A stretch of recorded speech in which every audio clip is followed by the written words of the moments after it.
Man, this is just outrageous. I'm not even gonna sugarcoat it. This new trade rumor swirling around Jonathan Kuminga is flat out insane. And what's even crazier is that fans in Milwaukee are already celebrating like it's a done deal. Like they just pulled off the heist of the century. I mean, come on, we've seen some wild trade suggestions before, but this one might top them all.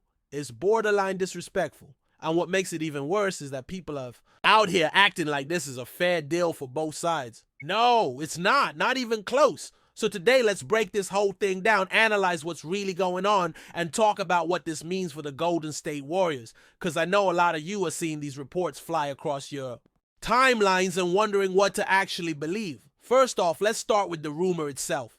The headline that's been flying around is that the Milwaukee Bucks are exploring a blockbuster sign and trade deal to get Jonathan Kuminga from the Warriors. Yeah, you heard that right, Kuminga. The same guy who took a huge leap last season. The same guy the Warriors have been grooming as a future cornerstone. The same guy who at just 21 years old is already showing signs of becoming a two-way problem for the rest of the league. And in return, supposedly the Warriors would be getting Kyle Kuzma and a future first-round pick.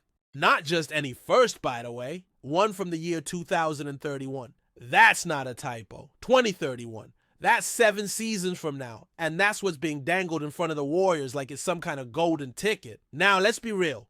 Kuzma's not a bad player. He's had some solid seasons, he's got size, can score in bunches when he's hot, and he's got championship experience from his time with the Lakers. But if you actually take a step back and look at the numbers and the context, this trade is laughable from a Warriors perspective. Last season, Kuzma put up around 15 points, 6 rebounds, and a couple assists per game.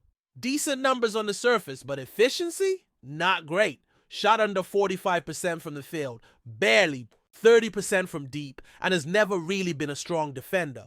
For a team like Golden State that thrives on defensive versatility, off-ball movement, and elite decision-making, Kuzma is not the ideal fit, and let's not even get started on the contract. The man is set to make over $22 million next season, and he's under contract for at least another year after that. You want to pay that kind of money to a guy who disappears in big moments and doesn't move the needle in terms of team identity. On top of that, the idea that Golden State would give up Kuminga, a young athletic forward with sky-high potential, for Kuzma and a pick that won't even convey until the next presidential cycle is absolutely absurd. But let's rewind a little. Where did this rumor even come from? A lot of people saw the tweet floating around from an NBA contributor who's worked with Forbes and other outlets. He posted that the Bucks are exploring sign and trade options for Kuminga and that the Warriors aren't showing much interest in Kuzma, so Milwaukee would have to attach a first-round pick and a prospect to make anything happen. But here's what caught my attention. The tweet didn't say sources tell me or per league sources or anything like that.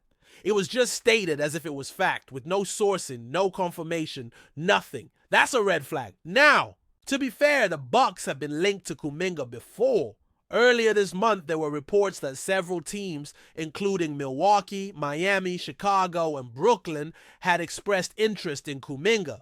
That was reported by Anthony Slater of The Athletic, and in that case, he did say it was according to league sources, which at least gives it a layer of credibility. Slater, as you might know, has been covering the Warriors for years, and he's well connected. He even had access to Kuminga earlier this offseason and wrote a big feature on him. So when he says there's interest, I believe it. But interest is not the same thing as an actual trade offer. That's where this whole thing gets twisted. Just because a team is interested doesn't mean they're going to offer a package worth accepting. And in this case, if the best the Bucks can come up with is Kyle Kuzma and a far-off pick, the Warriors should hang up the phone immediately.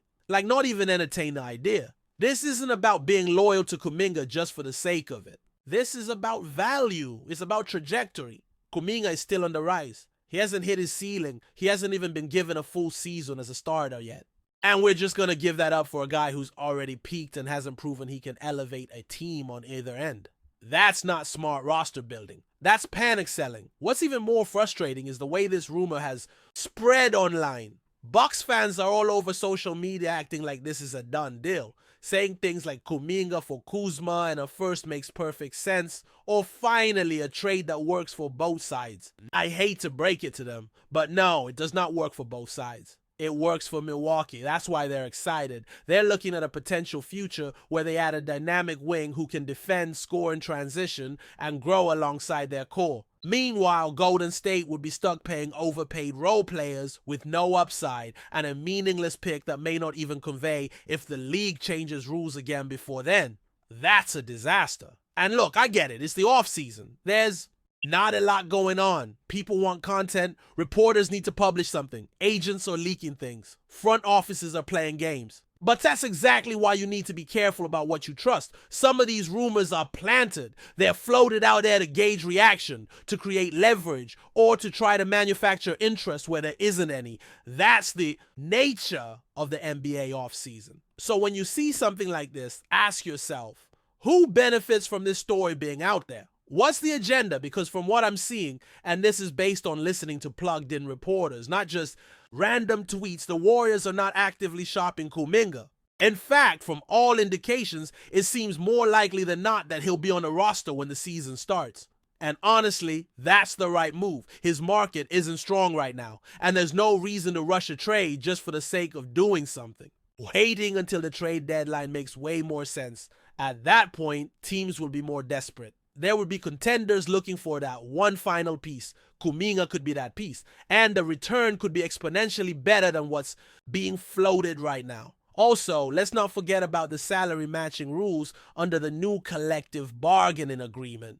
These trades aren't as easy to pull off as they used to be. There are more restrictions, more financial consequences, and tighter margins. Even if both sides wanted to make a trade happen, the math has to work. And from what I've seen, even with trade exceptions, the numbers don't quite line up unless filler contracts are included, and that just adds more complications. So yeah, in theory, could a Kuzma-Kuminga deal be technically possible? Sure, but possible does not mean probable, and probable does not mean smart. And in this case, if the Warriors were to even consider something like this, it would be a complete misstep. The fan base would riot. The locker room would be confused. The front office would lose credibility. It would send the wrong message to everyone in the organization. That development means nothing, that potential gets sacrificed for quick fixes, and that loyalty is out the window. And that's not the Warriors' way. This is an organization that has built through the draft, nurtured talent, and believed in long-term growth. From Stephen Curry to Klay Thompson to Draymond Green, this team knows the value of patience. Yes, things change. Yes, timelines shift. But you don't abandon your best young player for a mediocre return just because the offseason feels slow. You wait, you evaluate, you strike when the time is right. So as far as this rumor goes, I'm calling it for what it is. Noise, background, chatter, a distraction. Maybe it's real. Maybe there have been conversations. But if they have, and this is the kind of deal that's being offered, then Bob Myers or whoever's running point now better laugh and move on. Because this ain't it. Now let's dive deeper into why this entire situation is even more complex than people realize. We're in the second week of free agency, and so far nothing concrete has happened with Jonathan Kuminga. No official offers, no real traction in trade discussions, no press conference announcing a new chapter, and that's actually telling. Because if there were a real market for him, if teams were seriously lining up to get this guy, something would have happened by now. That's not to say he isn't valued, because he absolutely is. But his situation is a bit tricky, and it comes down to something that doesn't always show up in highlight reels or box scores: contract structure and timing. Before we continue, make sure to leave a like and subscribe to the channel so you won't miss any exclusive Dubs updates. Let's keep going. In what is being whispered as a stunning turn of events in the NBA offseason, the Golden State Warriors may have just pulled off a lightning-fast move that could reshape their bench depth and spark a new wave of international interest. Sources close to the situation suggest the Warriors have reached a rapid agreement involving none other than the explosive Filipino swingman Rhenz Abando. While nothing has been officially confirmed by the franchise or Abando's camp, murmurs have been swirling through online forums and insider circles that a deal was finalized in near secrecy. The 28 26-year-old, known for his high-flying dunks, aggressive perimeter defense, and silky shooting touch, has quietly gained a cult following during his stints in the Korean Basketball League, where his athleticism and court awareness have drawn comparisons to young, energetic NBA wings. The Warriors, long praised for their scouting network and willingness to think outside the box, may see Abando as a low-risk, high-upside addition who could thrive in Steve Kerr's motion-heavy system. With the Dubs in a transition phase, balancing their remaining championship core with a younger generation, adding a player like Abando could be more than just a marketing move aimed at Asia. His versatile game, particularly his ability to slash and shoot, might offer the Warriors a much-needed spark off the bench. There's speculation that Abando could start in the G League to get acclimated to the pace of the NBA, but insiders believe the coaching staff is intrigued enough to offer him a real shot at cracking the regular season rotation. If true, it would mark a significant leap for Abando, whose journey from Philippine college stardom to international pro ball has been nothing short of inspiring. While the Warriors remain silent and no official paperwork has surfaced, this potential signing is already sending waves across the Pacific. Could this be the next chapter in Golden State's global evolution, or simply smoke with no fire? For now, fans can only wait and watch as the buzz continues to build around what could be the NBA's next breakout story. Stay updated exclusively with the latest Dub Nation news. Subscribe to our channel and hit the like button to keep getting daily updates on the Warriors. Don't forget to share your thoughts in the comments. Your input is essential for the Dubs community. Stay tuned for the next video.